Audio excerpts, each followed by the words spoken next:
모파상이라고 하는 프랑스 아주 유명한 세계적인 작가가 있습니다. 이번에 소설이 목걸이라고 하는 소설이 있습니다. 이 소설의 주인공은 마틸드라고 하는 여자인데 하급 관리의 아내였지만 아주 화려한 생활을 동경했습니다. 어느 날 장관 부부가 주최하는 파티에 초대장을 받고 남편에게 옷이 없다고 징징거렸습니다. 그러자 남편이 몰래 숨겨놓은 400프랑의 비상금을 내놓고 그래서 이 부인이 시장에 가서 멋진 옷을 샀습니다.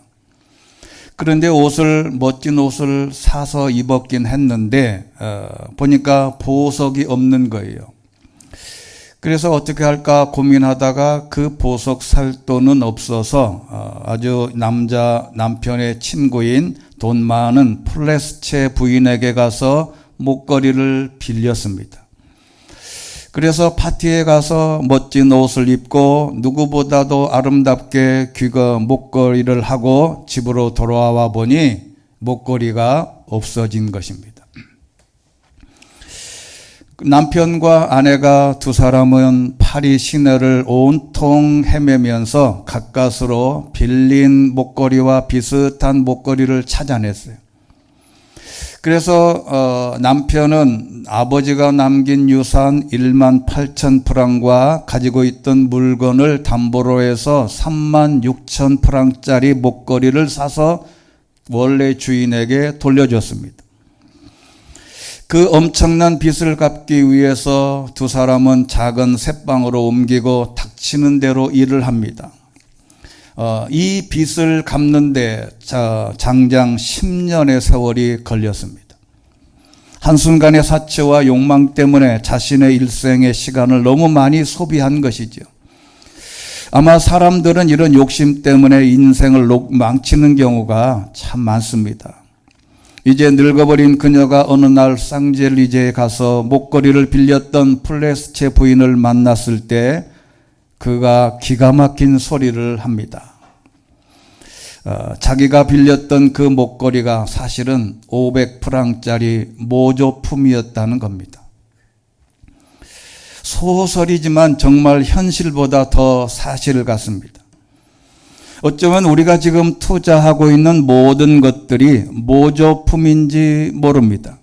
그 모조품이 진짜인 줄 알고 거기에 시간과 돈과 삶의 모든 것을 쏟아붓고 나서 인생을 되돌아보고 죽을 때쯤 되니까 내가 했던 모든 것이 다 모조품이었다는. 여러분 해밍웨이의 노인과 바다라고 하는 유명한 노벨 문학상까지 탄 인류 역사의 아주 탁월한 소설이지요. 이 주인공이 바다 가서 큰 고기를 잡습니다. 그래서 고기가 너무 커서 배 안으로 올려놓을 수가 없어서 코를 꿰서 배 뒷전에다가 그 고기를 달고 그냥 배를 타고 들어와서 항구에 돌아와 보니 뒤따라오던 모든 물고기들이 그 죽은 물고기를 다 뜯어먹어서 결국 뼈만 남았다는 게 이 소설의 핵심이에요.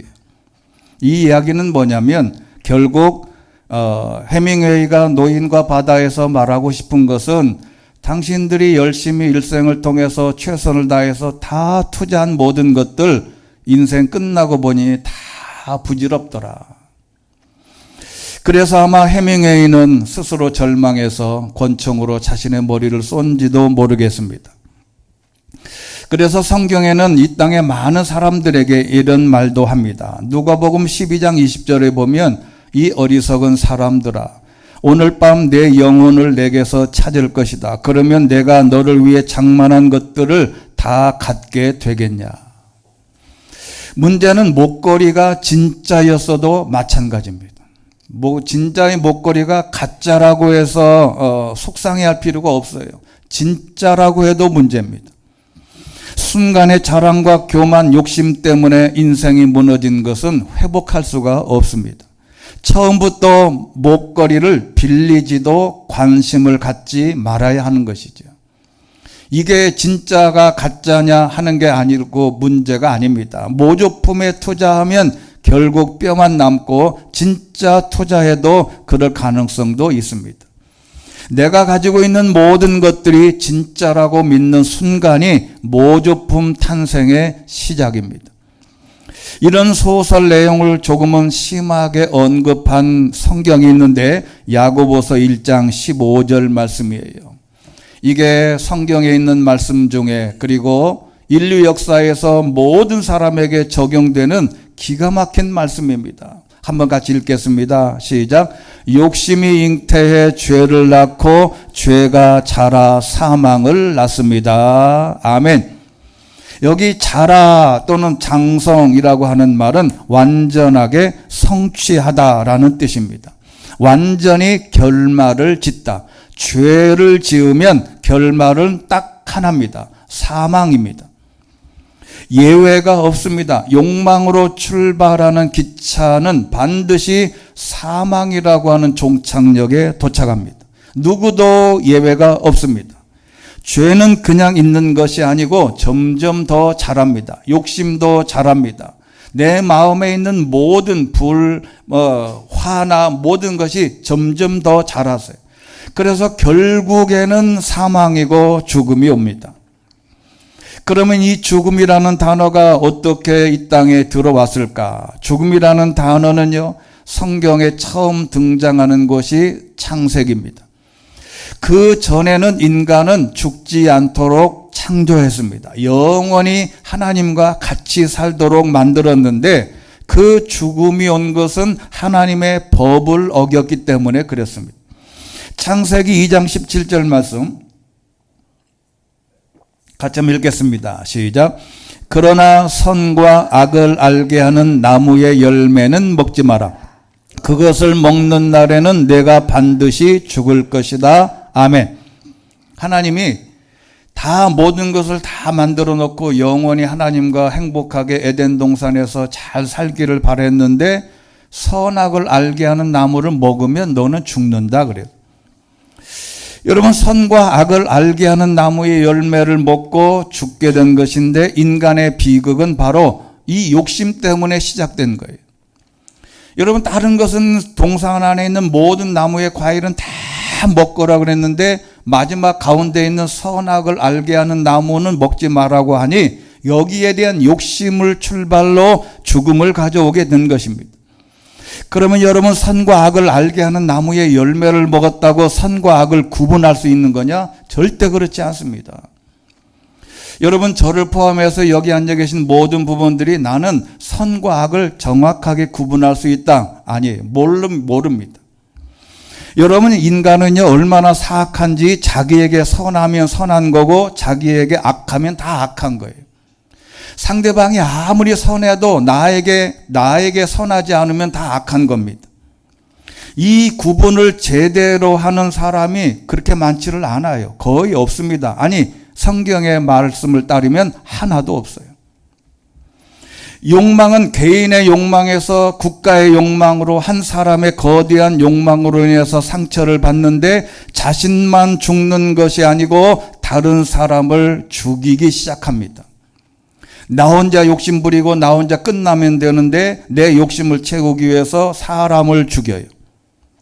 다른 사람 것을 뺏습니다. 욕망이라는 것은 처음부터 자신을 죽이고 그 다음에 남을 죽이고 그 다음에 국가 간의 전쟁으로 발전하게 됩니다. 왜 전쟁할 때 나라가 나라를 침공합니까? 욕심 때문에 그 개인의 욕심이 점점 더 자라서 이제 큰 국가가 단체로 해서 상대방 나라를 쳐들어가는 전쟁을 벌이게 됩니다. 그것을 오늘 제가 말씀드리고 싶은데 서양사 중세를 지나면서 근세로 들어서면서 르네상스 운동이 일어나고 합리주의라고 하는 사상이 등장하는데요. 이게 뭐냐면 합리주의는 이성을 중시하는 사상입니다. 동물들은 사람은 이성적인 동물이라 동물과 차원이 다르다.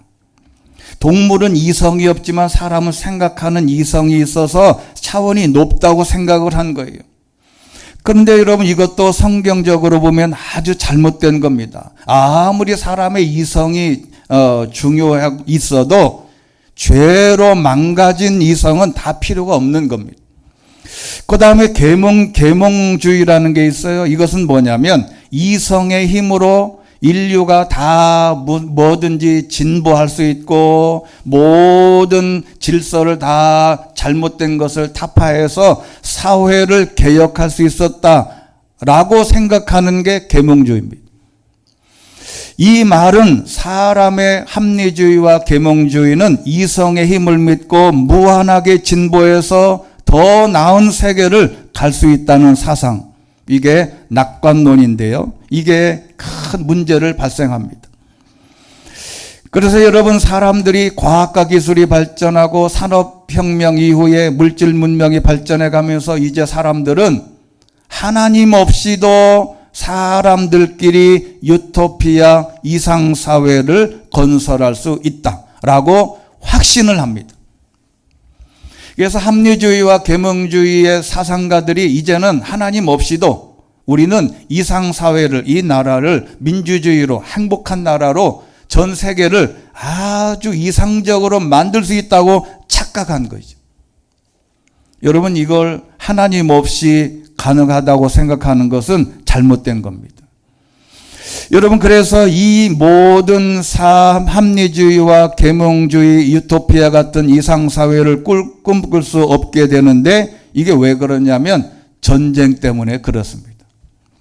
그렇게 이성을 믿고 인간의 존재를 높이 깨닫고 합리주의와 계몽주의로 이 사상을 유토피아를 만들 거라고 생각을 했는데 덜컥 전쟁이 난 거죠.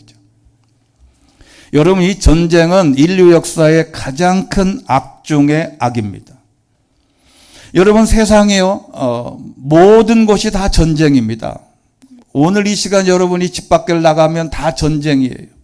어디든지 다 전쟁인데 이것은 소극적인 것이고 나라와 나라가 전쟁을 붙어서 2차 세계대전 같은 경우에는 1945년에 히로시마의 원폭 떨어지고 나서 6년 동안 전쟁을 했는데 이 전쟁을 하는 동안 무려 5천만 명이 희생되는 비극을 겪게 됩니다. 이 두 번에 걸친 끔찍한 세계대전 전쟁을 치르면서 인간은 허황된 꿈을 품었고 우리가 인간에 대해서 터무니없이 착각을 했다는 깨우침을 얻게 됩니다. 자, 여러분 이게 굉장히 중요한 거예요. 여러분 인간은요 하나님 없이도 내 의지와 내 이성과 내 판단과 내가 생각하는 아이디어로 좋은 세상을 만들 거라고 생각합니다. 천만의 말씀입니다. 이거는 절대 불가능한 것입니다. 그래서 그런 사상과 생각으로 모든 사람이 책을 만들어내고 그렇게 모든 사람들이 다 허황된 꿈을 꾸고 있다가 전쟁을 딱 만나고 보니 인간이 이렇게 악하다는 것을 드디어 깨닫게 되는 거죠. 여러분요 이게 전쟁이라는 게 우리가 상상 속에서 역사에서 배워서 알지만 이게 얼마나 무서운 일입니까? 아무런 잘못도 없는 데 들어가서 총칼로 죽입니다. 임신한 여자의 배를 갈라서 죽입니다. 여러분 이게 상상할 수 없는 전쟁의 비극은 우리 인간이 그만큼 악하다는 것을 증명하는 거죠. 그리고 나서 이렇게 모든 계몽주의, 합리주의, 이상 유토피아 그 여러 가지 소리를 많이 하다가 전쟁을 치르고 나서 많은 사람들이 너무 비참한 거예요. 인간이 이 정도밖에 안 되냐? 인간이 이렇게 악하냐? 인간이 이럴 수밖에 없냐? 그래서 태어난 게 실존주의입니다. 이 실존주의는 나는 무엇인가? 나는 무엇을 해야 하는가? 인간이 무엇인가를 본질적으로 좀 질문해 보자. 여러분 한 가지 이 실존주의가 들어오기 전에 많은 이상주의, 합리주의, 이성하는 사람들이 욥기서를 안 읽었어요. 욥기서를 어떤 사람은 성경책에서 욥기서를 다 찢어버렸습니다. 왜? 인간이 그렇게 이유 없이 고통당하는 것을 이해할 수 없다 그래가지고 실존주의 그 전에 사람들은 성경책을 욥기를 다 찢어버렸어요. 성경책 안에 욥기는 필요 없다. 왜냐하면 욥기는 이유 없이 고난을 당하는 거거든요. 사람이 그렇게 그리고 나서 전쟁을 치르고 난 다음에 여러분 가만히 생각해 보십시오. 가만히 6.25 전쟁을 생각을 해보면 주일날 아침에 평안하게 직장 갔다 와 늦잠 자려고 늦게까지 잠들어 있는 새벽에 총칼 들고 와가지고 다 쏴 죽입니다. 어떻게 이렇게 이유 없이 어려움을 당할 수 있냐? 잘못 없이 어려움을 당하는 거예요. 내가 북한과 싸우려는 의지도 없는데 가만히 앉아있는 어린애까지 다 죽습니다. 이렇게 왜 이유 없는 고난을 성경에 욥이 당한 것처럼 당할 수 없다고 생각했는데 지나놓고 보니 다 당하는 거예요. 그래서 이 욥기를 다시 읽기 시작을 했어요. 사람은 잘못 없어도 어려움을 당할 수 있다. 하나님을 잘 믿어도 어려움을 당할 수 있고, 하나님을 잘 믿어도 병에 걸릴 수도 있고, 하나님을 잘 믿어도 자녀가 잘못될 수도 있어요. 그래서 욥기를 다시 꺼내 읽으면서 나는 무엇인가, 나는 무엇을 해야 하는가, 본질적인 실존주의 철학자들이 질문을 하게 됐습니다. 여러분, 사람은요 어려움을 당한 후에 존재를 깨닫고 자신을 돌아보게 됩니다. 여러분 그렇지 않습니까? 잘 나가던 사람은요 어려운 사람 이해 못합니다. 내가 한번 암에 걸려본 사람은 암에 걸린 사람을 마음을 알아요. 상황을 압니다. 그런데 내가 아파보지 않고 어려움을 당해보지 않으면 절대로 이 상대방을 이해 못합니다. 하나님의 말씀도 이해 못해요. 그래서 실존주의 철학자들이 전쟁을 치르고 보니 인간은 참 보잘것없고, 인간이 아무리 이성적이고 합리적이고 유토피아를 꿈꾸지만 절대로 인간이 넘을 수 없는 한계 상황이 있다는 것을 깨닫게 됩니다. 우리 인간을 이미 성경에는 다 있는데 성경을 내려놓고 세상 사람들이 무언가를 해보려고 해보니 인간이 자신들의 힘으로는 도저히 넘을 수 없는 벽, 불가능한 것이 5개가 있답니다. 여러분 그전까지는 다 할 수 있다고 생각을 했어요. 그런데 실존주의 철학자들이 이 전쟁을 치르고 고민하고 철학자들이 연구해 보니까 인간은 자신이 도저히 어쩔 수 없는 한계 상황이 있더라는 거예요. 여러분 그 한계 상황이 뭡니까? 내가 지금 할 수 없는 거. 인간이 아무리 노력하고 전 세계가 단합하고 아무리 모든 것을 다 협력해도 안 되는 거. 인간의 힘으로는 넘을 수 없는 거. 5가지. 첫 번째는 죽는다는 겁니다. 여러분 이것은 죽음의 벽은 넘을 수 없는 죽음의 인간의 한계 상황의 극단의 첫 번째입니다. 근본적인 문제인데 누구나 피해갈 수 없는 숙명입니다. 이것은 아담과 하와가 죄를 지은 대가로 받은 형벌인데 인간은 죽지 않고 영원히 하나님과 더불어 행복하게 살도록 설계되고 창조됐지만 죄를 지음으로 형벌을 받아서 죽게 됐습니다. 이 성경에서 이미 말하고 있어요. 그러니 예수 믿고 영생하라고 하는 복음이 이해가 되는 겁니다. 죽음의 문제를 해결할 수 있는 것은 딱 하나입니다. 예수 믿고 영생하는 것. 성경에 이미 답이 있어요. 그리고 두 번째는요, 인간은 고독하다는 겁니다. 이 독일의 실존주의 철학자 하이데거는 본인이 말하기를 이런 말을 했습니다. 고독이 나의 고향이다. 밑에 있는 이게 독일어인데 Einsamkeit ist meine Heimat.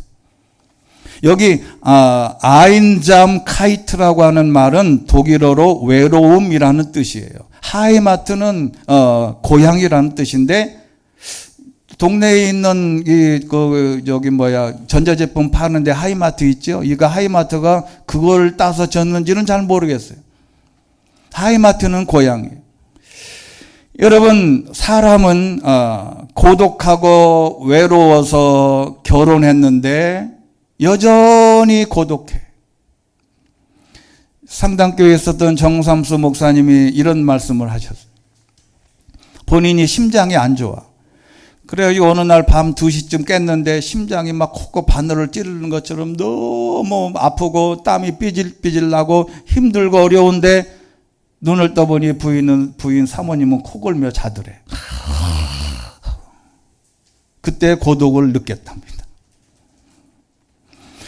아내가 곁에서 코를 골고 잠 못 드는 남편은 고독감을 느끼고 자식 낳아 애지중지 길렀는데 잘난 척하고 부모에게 빠이빠이하고 부모를 떠납니다. 고독은 어느 누구에게나 넘을 수 없는 한계 상황이더라는 거예요. 아무리 좋은 것을 먹고 좋은 곳에서 자고 행복하고 사람들에게 파티를 하고 모든 걸 다 해도 결국에 보니 인간은 고독하더라. 이 고독을 해결하려고 술과 마약과 온갖 짓들을 다 합니다. 현대인들은 강아지를 기르는 것도 고독과 연관되어 있다는 심리학자들의 분석이 있어요. 왜 사람들이 요즘에는요, 제가 그런 눈으로 바라봐서 그런지 요즘에는 부쩍 강아지 안고 다니는 사람이 너무너무 많아요. 유모차에다가 누가 끌고 와서 야, 귀한 아이 싣고 가겠구나 하고 돌아보면 다 강아지야. 여러분, 한번 아이가 아파서 죽는다고 119에 전화가 급해서 전화가 왔더랍니다. 얼른 가서 119가 차를 타고 가봤더니 강아지가 아프더래. 애완견이라고 했다가 요즘은 반려견이라고 합니다. 사람으로 승격한 거예요. 동물이 사람이 된 거죠. 아무도 없는 집에 가면 반기는 강아지를 보고 고독감을 해소하려는 현대인들의 안타까운 단면이. 그런데 여러분, 고독의 이유는 딱 하나입니다. 하나님과 단절되면 나타나는 증상입니다. 하나님과 영적 관계가 회복되지 않으면 절대로 인간은 그 고독의 문제를 해결할 수가 없는 겁니다. 그래서 세 번째는 인간은 방황한다는 겁니다. 이 사람은 생각해 보니까 내가 죽지요. 나가 고독하지요. 그러다가 이리저리 방황하는 거예요. 이리 가서 술 마시고 저리 가서 뭘 할까? 이리 가서 좋은 옷을 사볼까? 좋은 음식을 먹어볼까? 이런저런 일을 다 하다가 해봐도 인간의 답이 없어요. 그러니까 방황한 마음 둘 곳이 없어요. 방황의 끝은 그래서 하나님을 만나기 전에는 방황이 멈추질 않아요. 하나님과 관계가 단절되는 그 순간에 방황이 멈춥니다. 고독이 나의 고향이라고 했는데 내 고향이 하늘나라에 초점을 맞추지 않으면 방황의 끝을 낼 수가 없습니다. 그리고 네 번째는 인간은 죄를 짓는다는 것입니다. 드디어 이 실존주의 철학자들이 성경에서 발견한 거예요. 사도 바울이 오늘 그 놀라운 현장을 사도 바울이 말하는 것입니다. 욥기를 찢어버리고 로마서를 우습게 알았던 실존주의 그 이상의 철학자들이 드디어 성경에서 답을 찾는 겁니다. 살아있다는 것은 죄를 짓는다는 것과 같은 말입니다. 아니, 살아있기에 죄를 짓는 겁니다. 아무리 선한 사람도 죄를 짓습니다. 착한 사람도 죄를 짓습니다. 신분 고하를 막론하고 죄를 짓습니다. 목사도 죄짓고 장로님도 죄짓고 교황도 죄짓고 대통령도 죄짓고 신부도 스님도 모두 다 죄를 짓습니다. 이 죄를 짓지 않는다고 하는 것은 사기입니다. 사람을 너무 높게 보지 말아야 됩니다. 어떻게 사람이 저럴 수 있지? 여러분, 그런 말을 하는 게 아니에요. 사람은요, 그보다 더합니다. 인간 마음에 내재하고 있는 것이 죄 덩어리라는 것입니다. 그래서 여러분, 내가 은혜 받았다라고 하는 것은 내가 얼마나 큰 죄인인가를 깨닫는 그 순간이 가장 큰 은혜가 오는 것이죠. 내가 죄인임을 고백하고 철저하게 고백할 때 은혜를 경험하게 되는 것인데, 사람이 얼마나 큰 죄인인지 로마서의 사도 바울이 이미 말을 해놨어요. 근데 사람들이 이 말을 오해하다가 이상사회를 만들고 유토피아를 만들고 합리주의로 인간이 위대하다고 생각했다가 뒤통수를 맞은 겁니다. 이미 사도 바울이 로마서 2장 29절 이하에 이렇게 말씀합니다. 사람의 본래의 모습을 이렇게 설명한 거예요. 같이 한번 읽겠습니다. 시작. 그들은 온갖 불의와 악행과 탐욕으로 악의로 가득 차 있으며 질투와 살인과 다툼과 사기와 악독으로 가득 차 있습니다. 그들은 수군거리기를 좋아하고 서로 헐뜯고 하나님을 미워하고 건방지고 교만하고 자랑하기 좋아하고 악한 일을 궁리해내고 내고 부모를 거역하고 어리석고 신의가 없고 인정도 없고 무자비한 자들이다. 그러니 전쟁하는 거예요. 아무런 이유 없는 나라를 쳐들어가서 사람을 죽이는 거예요. 사람이 이렇게 악합니다. 이 악하다는 것을 인정하고 로마서 3장 9절에는 이렇게 또 말씀합니다. 같이 한번 읽겠습니다. 시작. 그러면 무슨 말을 해야 하겠습니까? 우리가 더 낫습니까? 결코 그렇지 않습니다. 유대 사람이나 그리스 사람이나 다 죄 아래 있다고 우리가 이미 선언했습니다. 기록되기를 의인은 없으니 하나도 없고 깨닫는 자도 없고 하나님을 찾는 자도 없다. 모두 곁길로 행해 다 쓸모없게 됐다. 선을 행하는 자가 없으니 하나도 없다. 그들의 목구멍은 열려있는 무덤이고 혀로는 거짓말만 일삼으며 그들의 입술에는 독사의 독이 있고 그들의 입에는 저주와 독설이 가득하다. 그들의 발은 피 흘리는데 민첩하며 그들의 길에는 파멸과 참담함이 있어 그들은 평강의 길을 알지 못했다. 그들의 눈에는 하나님을 두려워함이 없다라고 한 것과 같습니다. 여러분, 사람이 이렇게 악해요. 나는 예외라고 생각하지 마시고, 그래서 의인은 없으니 하나도 없다. 여러분, 옛날에 어느 이천시에 있는 주안동의 건물 옥상을 보는 유튜브에도 올라와 있어요. 2.5톤 가량의 쓰레기가 쌓인 채 발견돼서 시에서 가서 이걸 다 치워줬어요. 3층 규모의 건물인데 아무도 안 살으니까 사람들이 지나가다가 거기다 쓰레기를 다 갖다 버리는 거예요. 6명이 투입돼서 7시간 동안 쓰레기를 수거했는데 쓰레기 봉투 100리터짜리 100장이 사용돼요. 누가 버렸는지 몰라요. 근데 여러분, 이게 거기만 그런 게 아니에요. 우리 마음에도 에고 안에 온갖 세상 쓰레기, 죄의 쓰레기들이 가득 차 있다는 겁니다. 이걸 어떻게 해야 되냐. 그래서 오늘 말씀의 핵심은 바로 인간은 투쟁하며 산다는 겁니다. 오늘 결론의 말씀인데 제목도 마찬가지.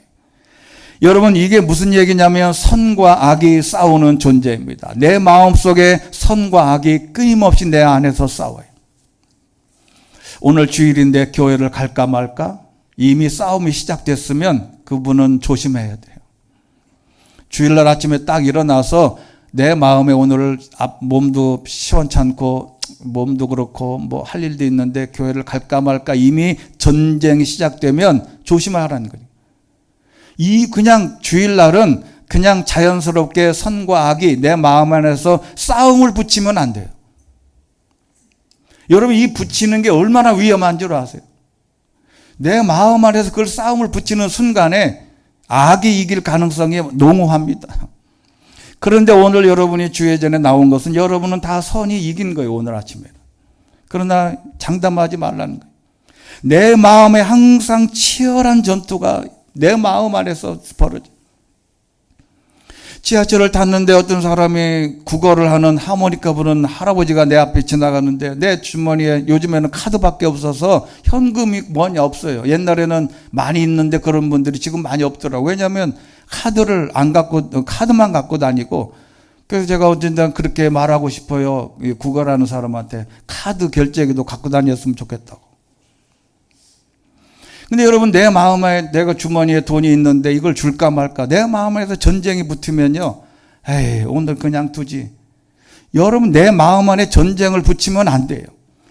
그래서 여러분, 사도 바울이 우리만 그러냐, 미천한 우리만 그러냐, 그렇지 않아요. 인류 역사에 가장 탁월했던 사도 바울도 이렇게 말합니다. 그러니 우리는 어떻게 했어요? 같이 읽겠습니다. 15절 시작. 나는 내가 행하는 것을 이해할 수 없습니다. 이는 내가 원하는 것은 행하지 않고 오히려 증오하는 것을 행하기 때문입니다.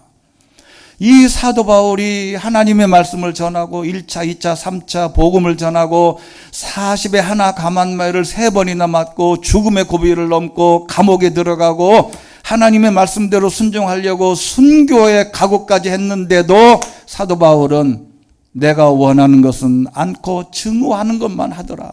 이게 얼마나 비참한지.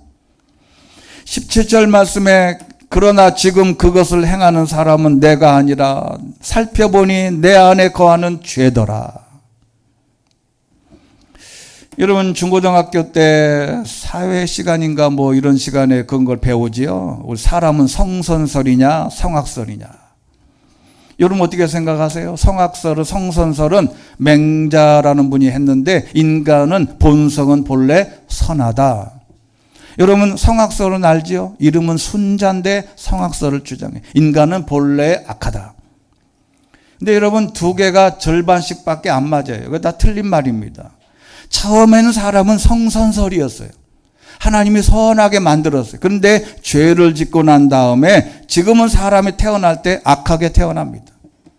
그걸 심리학자들이 사람이 악하다는 어린아이에게도 악이 있다는 걸 증명할 때 뭘로 얘기하냐면 이 어린아이가 엄마 젖 물고 있다가 엄마 젖을 확 깨무는 거예요. 얼끔! 젖이 막 아파. 그 왜 아이가 엄마 젖을 깨물겠냐? 지 생명줄인데. 이게 악하다는 증거라는 거예요. 근데 그건 증명된 거는 없고 문제는 지금도 선과 악이 내 마음 안에서 계속 싸우고 있는 거예요.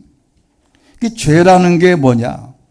이 죄는 하마르티아라고 하는 헬라어인데 딱 하나입니다. 관역에 빗맞다. 하나님의 법을 어기고 하나님의 법이 관역이 저기 있으면 그거를 맞춰야 되는데 자꾸 빗나가는 거예요. 하나님의 정의 잘못된 행동 위반하는 것 단 사람이나 다수에 의해 범죄에는 집단적 범죄, 전쟁을 포함해서 이 모든 것이 다 죄다. 하나님의 목표에 빗나가는 건 다 죄입니다. 내가 목표 세운 거 다 죄입니다. 하나님의 목표가 하나님이 제시해 준 목표에 내가 쏜 화살을 빗나가면 다 죄인데 18절에 있는 말씀을 사도 바울이 이렇게 말합니다. 시작. 나는 대한 곧 내 육신 속에 선한 것이 거하지 않는 줄 압니다. 원함은 내게 있으나 선을 행하는 것은 없습니다. 그러더니 19절 말씀에 같이 읽겠습니다. 시작. 내가 원하는 선은 행하지 않고 오히려 원하지 않는 악을 행합니다. 여러분, 내가 원하는 선 행하지 않고 내가 증오하는 것만 열심히 해요. 사도 바울이 원하는 것은 뭡니까? 신앙인들도 우리도 마찬가지입니다. 성경을 좀 봐야지 마음은 선한 마음이 내 안에서 막 솟아나. 근데 TV가 더 재밌어. 그러면 성경책을 덮고 TV를 봅니다. 기도를 좀 해야지 라는 마음이 선한 마음이 내 안에 막 몽글몽글 올라오면 기도하면 좋은데 여전히 TV와 오락에 빠져 있는 거예요. 주의 일에 힘써야지 하면서도 여전히 우리는 반대되는 일에만 전념합니다. 목표가 달라서 그래요. 왜 우리 마음과 삶에 죄란 놈이 거주하고 있으니 불가능합니다. 그래서 20절에 있는 말씀 시작. 만일 내가 원하지 않는 것을 행한다면 그것을 행하는 사람은 내가 아니라 내 안에 거하는 죄입니다. 그래서 21절, 22절에 있는 말씀, 23절에 있는 말씀을 끝에 보면 죄의 법에 포로로 잡아간다. 우리는 죄의 포로가 돼서 악한 대로만 움직이는 거예요. 그래서 사도 바울이 마지막 24절에 이렇게 고백합니다. 같이 읽겠습니다. 시작. 나는 비참한 사람입니다. 이 사망의 몸에서 누가 나를 구해내겠습니까? 여러분, 이 사도 바울이 24절에서 정말 나는 곤고하고 비참한 사람이다. 구제받을 수 없는 사람이다. 나 같은 사람이 어떻게 그리스도의 복음을 전할 수 있을까라고 이 사망의 몸에서 누가 나를 건져내겠냐고 몸부림치며 울며 자신을 탓하고 이 땅에 살아가는 삶 자체를 이렇게 힘들게 하는 생각을 갖게 된 게 바로 은혜 받는 거예요. 여러분, 우리가 처음에 하나님의 말씀을 받고 복음을 받고 기도원을 가고 기도할 때 하나님의 은혜를 체험할 때 다 기억하시죠. 딱 하나입니다. 내가 얼마나 하나님 앞에 죄인인가를 깨닫고 기도원 바닥에서 자신이 등이 아픈지도 모르고 대글대글 둥글면서 내가 하나님 앞에 죄인이라는 것을 깨닫지 않고서는 은혜를 체험할 수 없게 되는 것이죠. 하나님의 말씀을 인정하는 것 그 차원이 아니라 내가 하나님 앞에 얼마나 큰 비참한 사람인가를 깨닫고 내 스스로가 하나님 앞에 죄인인 것을 깨닫는 그 순간에 우리는 얼마나 하나님의 은혜를 받고 사는 사람인 줄을 우리가 그때서야 깨닫게 되는 것입니다. 여러분, 인간은 고독하게 태어나서 방황하며 살다가 회개하고 두 마음이 싸워 전쟁하며 살다가 죄를 짓기를 반복하며 살다가 죽는, 바로 이게 실존주의 철학자들이 이렇게 단정짓는 거예요. 실존주의 철학자들이 신앙을 떠나서 다 살펴보니 사람은 고독하게 태어나서 방황하다가 내 마음의 선과 악이 끊임없이 싸우다가 그러다가 악에게 져서 포로가 되어서 죄를 짓다가 그러다가 죽는 게 인생이다. 여러분, 세상 사람들은 이렇게 사는 거예요.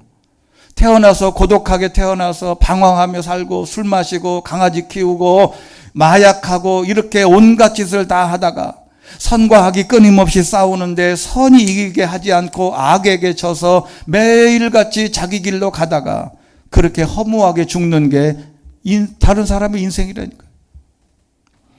그럼 우리는 어떻게 살아야 되냐? 성경적인 답은 고독과 방황은 하나님을 만나고 두 마음이 싸워 전쟁할 때 죄를 몰아내고 성령 충만하며 살다가 죽어서 천국 가는 것이 우리 신앙인들의 삶인 줄로 믿습니다. 죄의 문제를 이렇게 해결하고 나면 모든 것을 다 해결할 수 있어요. 고독과 방황은 하나님을 딱 만나고 인격적으로 딱 만난 다음에 인생의 방황의 끝을 내고 두 마음이 끊임없이 싸우지만 우리는 성령 충만해서 죄를 몰아내고 적어도 51%의 선이 이겨야 되지 않겠냐. 여러분, 세상 사람들은요 100% 악이 이겨요. 그런데 우리는 적어도 크리스찬들은 51%는 선이 이겨야 되지 않냐. 선이 이기려면 딱 하나입니다. 이렇게 말씀했습니다. 시작. 또한 술에 취하지 마십시오. 잘못하면 방탕에 빠지기 쉽습니다. 오히려 성령으로 충만하게 되십시오. 할렐루야. 우리 마음을, 여러분, 불교에서는 사람의 마음을 비우라 그래요. 비우면요 다른 게 더 많이 들어와요. 성경에 보면 귀신을 쫓아냈더니 안에 들어가서 청소된 줄 알고 7 귀신을 다시 데리고 들어온 거예요. 여러분, 우리 마음은 뭘로 채워야지 그게 안 들어오는 거지 내 마음을 비웠다고만 되는 게 아닙니다. 내 마음을 하나님의 영으로 가득 채워야 이 모든 것이 해결되지 내가 마음을 비웠다 그래서 올바른 게 들어오는 게 아니에요. 여러분, 마지막 예를 하나 들고 말씀을 마치겠습니다. 인도네시아 에디 레오라고 하는 목사님이 이런 간증의 예화가 있습니다. 어느 사람이 방을 10개 가진 사람이 있었는데 예수님이 오시더래요. 그래서 예수님에게 방 하나를 제일 좋은 방을 이렇게 안내를 했어요. 근데 하필 그날 밤에 마귀가 찾아왔어요. 그래서 이 집주인이 마귀와 막 혈투하고 싸우고 막 전쟁을 하는데 예수님은 뒷짐지고 가만히 있는 거예요. 그래서 간신히 마귀를 물리친 다음에 집주인이 예수님에게 따졌습니다. 예수님 왜 안 도와주고 뭘 쳐다만 보고 계십니까? 그런 거예요. 그때 예수님이 이렇게 말씀했습니다. 모르는 소리 하지 마라. 자네가 내게 준 이 방은 나는 철통같이 지금 지키고 있다. 너는 네가 싸우고 나는 내 방만 지킨다. 네가 나한테 방 하나만 줬지 않냐. 그래서 그런 줄 그러면 예수님 그러면 방 5개를 드렸어요. 이 정도 드렸으면 됐다 싶었는데 그날 밤에 또 마귀가 찾아와서 역시 집주인이 혼자 막 싸웠어요. 그래서 막 물리쳐오고 난 다음에 또 물어봤어요. 아니 어제는 하나 줬고 오늘 5개나 줬는데 예수님이 왜 나를 위해서 안 싸워주냐 그랬더니 자네가 내게 준 방 5개를 내가 철통같이 지켜서 마귀가 얼씬거리지도 못했다네 라고 말하는 거예요. 그때서 집주인이 깨닫는 거예요. 예수님, 이제부터 예수님이 이 집의 주인입니다. 다 알아서 쓰십시오. 여러분, 예수님이 그 방을 10개를 다 쓰는 줄 아십니까? 하나만 써도 방 9개를 다 지키시는 거예요. 우리의 삶의 모든 부분이 한 부분이 무너지고 그 부분을 하나님께 드리거나 하나님 앞에 헌신한 그 시간이 그게 하나님 앞에 드렸다고 하지만 나머지는 다 하나님이 채우신다는 거예요. 그날 밤에 마귀가 다시 찾아왔어요. 그래서 문이 열리자마자 예수님이 딱 가서 보더니 마귀가 그러더랍니다. 집을 잘못 찾아왔습니다. 그러니 도망가더라. 여러분, 영적 싸움에서 이기는 방법은 예수님께서 진정한 내 주인이 되게 하는 것이죠. 빈틈을 주면 안 됩니다. 예수님을 내 주인으로 모시고 영적 싸움에서 승리하는 것이 바로 신앙생활입니다. 여러분, 마지막 말씀은 선과 악이 내 마음 안에서 전쟁할 때 적어도 크리스찬은 100% 이기면 얼마나 좋아요. 그런데 100% 이기기가 쉽지 않습니다. 야구도요, 3할 때만 넘어가면 최고 타자, 4할이 넘는 타자는 지금까지 우리나라의 이 프로야구 선수 중에 딱 하나입니다. 전 생애에 걸쳐서 프로야구 4할 때가 넘는 사람은 그 5,000명이 넘는 야구 선수 중에 딱 하나, 장효조 한 사람뿐이에요. 4%는 4할이면 뭐냐면 10번 나가서 4번 안타 친 거죠. 적어도 여러분, 우리 크리스찬들은 100번 중에 100번 다 승리하는 것은 불가능한데 적어도 51%의 승률은 있어야 되지 않겠냐. 절반은 좀 넘으면 되지 않겠냐. 여러분, 내 마음 안에 승리하고 싸워서 이기는 방법은 성령님을 모시고 어떤 영적인 선과 악의 전쟁터에서 반드시 선으로 이길 수 있게 되기를 주의 이름으로 축원합니다. 자비로우신 하나님 아버지, 우리는 힘들고 어려운 삶의 여정 속에서 내 마음의 선과 악이 끊임없이 싸우고 사도 바울이 고백했던 것처럼 나는 얼마나 비참한 사람인가 고백하며 살아가는 우리의 모습을 불쌍히 여기시고 우리도 순간순간마다 선과 악이 내 마음 안에서 싸울 때 적어도 선이 이길 수 있도록 성령님께서 도와주시고 힘주시고 믿음의 믿음을 더하여 주시옵소서. 예수 그리스도 이름으로 기도드리옵나이다. 아멘.